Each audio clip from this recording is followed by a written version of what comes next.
جی نماز کے اندر عورت کا سر سے دوپٹہ سرک جائے اتر جائے تو اس کی نماز کا کیا حکم ہے؟ دیکھیں جی، عورت کا سر سطر میں داخل ہے، مرد کا سر سطر میں داخل نہیں ہے، لہٰذا اس بارے میں ایک اصول ذہن میں رکھ لیں کہ نماز کے اندر اگر سطر کے اعضاء میں سے کوئی عضو کھل جائے، ننگا ہو جائے،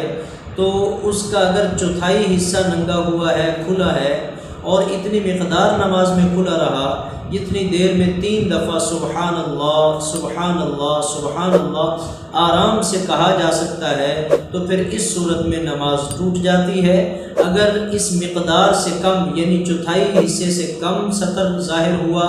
یا پھر ظاہر زیادہ ہوا لیکن 3 دفعہ سبحان اللہ کہنے کی مقدار سے کم مقدار ظاہر رہا، اس کو ڈھانپ لیا، چھپا لیا، تو پھر بھی نماز باقی ہے۔ لہٰذا عورت کا اگر دوپٹہ سر سے اترا